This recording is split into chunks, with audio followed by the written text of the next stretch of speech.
طيب الاوبشن التاني بقى اللي قدامك ايه؟ والسفاره هتخيرك برضو، هما مش بيغصبوك، هما بيقولوا لك الحلول اللي قدامك. الحل الاولاني انك تعمل زي ما قلت الباسبور، موافقه الامن وتستنى. الحل التاني ان هما يعملوا لك وثيقه سفر تسافر بيها، ترجع بيها مصر على طيران دايركت ما فيهوش ترانزيت، طياره مباشره هتاخدك من المانيا، من المكان اللي انت فيه، فرانكفورت ولا ميونخ ولا على حسب انت فين، وينزلك مطار القاهره دايركت من غير اي فواصل. وفي الحاله دي بالوثيقه دي تقدر تنزل بيها في المطار وتديها لهم، وهيدخلوك البلد عادي، وتقدر تنزل بعد كده بقى وتشوف لو هتقدر تعمل باسبور جديد او كده. ده كان اوبشن تاني اتقال لي. ولكن خلي بالكم يا جماعه برضو نفس الكلام، حتى لو انت بنفسك نزلت مصر عشان تسرع عمليه ان انت تاخد باسبور جديد، في موافقه امن برضو هتحصل عليك هناك، وخصوصا ان انت جاي لهم بورق من بره ان انت الباسبور بتاعك اتسرق مكان ما كنت، سواء بقى في المانيا، في اسبانيا، في ايطاليا، على حسب انت فين.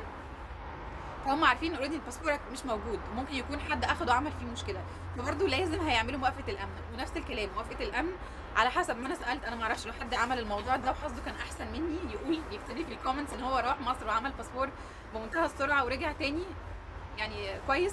بس انا على حسب الريسورسز اللي كانت عندي والناس اللي كنت اعرفهم في مصر وسالتهم وكانوا في الجوازات، وسال لي على الشباك وانا معاه التليفون، ان موافقه الامن مش معروفه، ما حدش يقدر يقول لك موافقه الامن هتاخدها بعد يوم او اتنين او شهر او سنتين، ما حدش يعرف الموضوع ده. في ناس ممكن ما بيجيلهاش موافقه الامن لمده سنه، وده برضو اللي اتقال لي. فنزولك مصر مش حل هيحل لك كل حاجه زي ما انت متخيل، وخصوصا لو انت معاك اقامه مؤقته في المانيا مش اقامه دايمه. والله حتى لو اقامه دايمه، الاقامات المؤقته في المانيا يعني ليها فتره ولازم تروح تجددها، لو ما جددتهاش مش هتعرف تدخل المانيا تاني. وحتى لو معاك اقامه دايمه ما ينفعش تسيب المانيا اكتر من 6 شهور، دي الفكره. لو انت نزلت مصر وموافقه الامن اخذت لك اكتر من 6 شهور هناك وانت محبوس في مصر، انك مش عارف ترجع، معكش باسبور، وكمان اقامتك في المانيا ابتدت تاخد شكل غير قانوني، فانت هتبقى في مشكلتين مش في مشكله واحده. فانا كان بالنسبه لي انهي الافضل، ان انا افضل في المانيا وهو اسمي يعني جوه المانيا مش عارفه اتحرك، بس لسه جوه البلد، يعني لو خرجت مش هعرف ارجع، لو طلعت بره مصر والاقامه بتاعتي انتهت، او اقامتي الدايمه اللي هي لسه ما كنتش خدتها يعني، بس عامه حتى لو يعني معايا مش هينفع تقعد بره المانيا اكتر من 6 شهور، الاقامه الدايمه هتروح عليك، فمشكله مش هتعرف تدخل تاني. فانا اخترت، انا طبعا كل واحد على حسب ظروفه، كل واحد على حسب الباسبور بتاعه. زي ما انا قلت انا باسبوري كان حاله خاصه لانه كان جديد، فهم كانوا قلقانين كمان بسبب الموضوع ده، بما انه كان جديد وبما انه يعني مسروق وحاجه زي كده، فبياخدوا وقتهم اكتر في الموضوع ده ان هم يتحروا عن الباسبور، وتمام يعني مفيش اي مشاكل عليه. فكل واحد على حسب باسبوره، على حسب بلده، على حسب اجراءاتهم ايه. ولكن عندنا ده اللي انا، او على حسب خبرتي انا يعني my personal experience مش معنى بس دي يعني الاكسبيرينس بتاعتي، انا اخترت ان انا اقعد في المانيا واعمل موافقه الامن واستنى عشان اخد الباسبور الجديد. هو موضوع على فكره مرهق جدا، واصلا عشان اعرف المعلومات دي ارهاق نفسي وعصبي وبدني، لان اضطريت اسافر كتير القنصليه، اضطريت اكلم ناس من مصر، اضطريت اشوف هعمل ايه، اقرا كتير عن الموضوع، اشوف جروبات المصريين. او في حاجه بقى انا يعني مش عارفه مين اللي مطلعها الاشاعه دي ان يقول لك لا روح حتى لو باسبورك ضاع، روح مكتب الاجانب وقول لهم عايز فيكسيونز بشاينجون، وهم هيدوا لك ورقه ينفع تدخل بيها المانيا تاني حتى لو انت مش معاك الباسبور. ده فين بيحصل الكلام ده؟ انا ده ما حصليش، ما شفتش حاجه زي كده خالص خالص خالص. والست لما رحت لها وقلت لها عايزه حاجه زي كده، هي ما كانتش طايقاني من الاول بس لما قلت لها حاجه زي دي نادت لي الامن وكانت عايزه تطردني بره المكتب.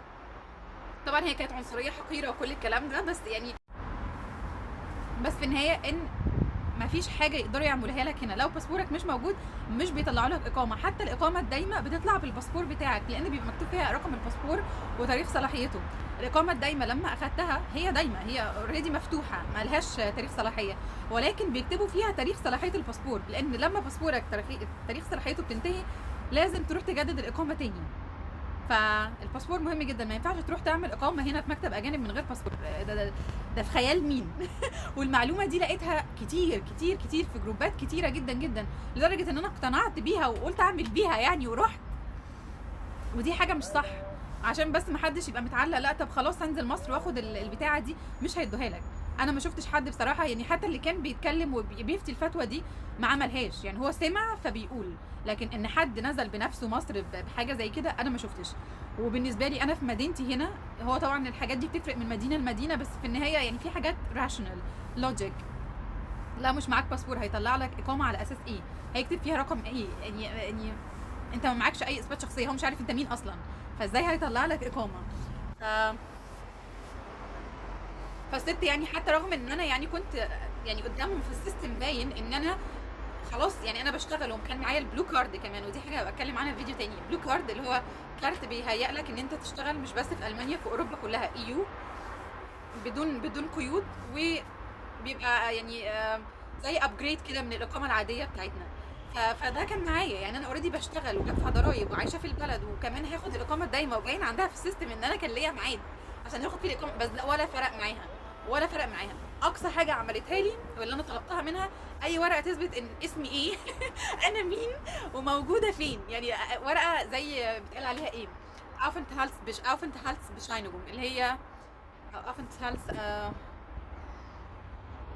ديفايس، مش فاكره كان اسمها ايه، اللي هي ورقه بتطلع لك انت فلان الفلاني عندك، هم عندهم اسمك طبعا وصورتك على السيستم وكل حاجه، اسمك كذا ومقيم في المانيا وعنوانك كذا، ومعاك حاليا البلو كارد او معاك الاقامه دي ساريه لحد كذا.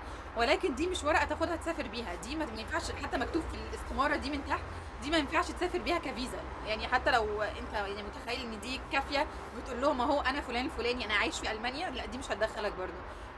هم هنا الالمان الورق اساس حياتهم، فعشان يدخلك محتاج فيزا، محتاج اقامه. الورقه دي مش هتوديك في اي حته. فلو دي اللي كانوا بيتكلموا عليها في الجروبات، فدي لا ممكن تاخدها بس مش هتعمل لك حاجه. غير كده مفيش اي حاجه تعرف تاخدها من مكتب الاجانب لو انت مش معاك باسبور. الحل اللي قدامك انك ترجع مصر وتعمل الحوار ده بنفسك هناك، وترجع تاني لو انت محظوظ بقى واقامتك لسه شغاله وما خسرتهاش يعني، او انك تستنى بقى هنا ولحد ما يجي لك يعني الفرج.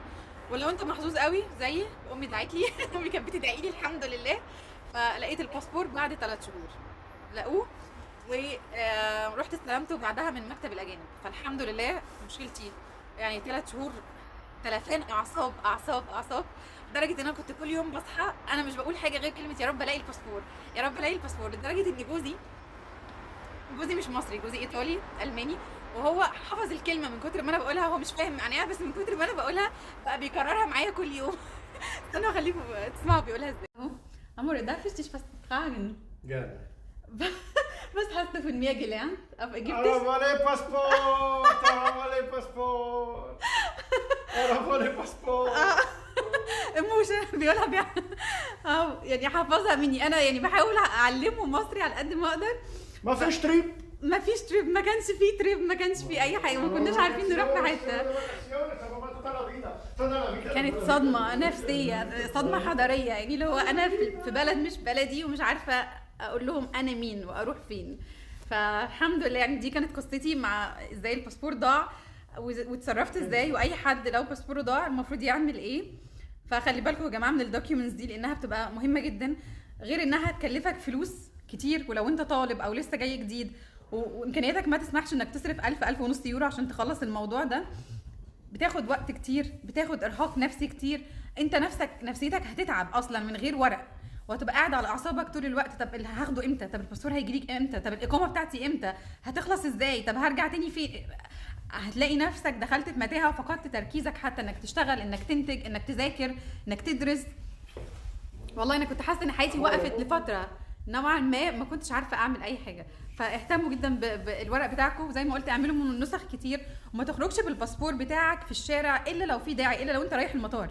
غير كده اعمل نسخه وخليها معاك في محفظتك، او خليه معاك نسخه الكترونيك على التليفون، اعمل لها سكان، اعمل الباسبور سكان وخليه معاك على التليفون، ولكن ما تخرجش بيه الا لو انت مسافر. ولو انت حتى رايح مسافر خلي بالك حطه في مكان في سوسته، حاجه تكون مقفوله، لان واضح ان انا يعني انا ما اعرفش، يعني افترض حسن النيه ان هو وقع مني ما اتسرقش، ان انا ممكن اكون وانا بحطه في الشنطه ما حطيتوش في السوسته وحطيته، يعني بدل ما احطه في الشنطه حطيته بره الشنطه وما خدتش بالي فوقع في الشارع. ده ممكن يكون حصل، يعني ان هو يكون اتسرق مني او حد مد ايده في الشنطه دي ما اعرفش بصراحه اذا كانت حصلت ولا لا، ما الله اعلم يعني. ولكن في النهايه يعني ربنا يحفظنا جميعا وما حدش يعدي بالموقف ده، لانه بجد من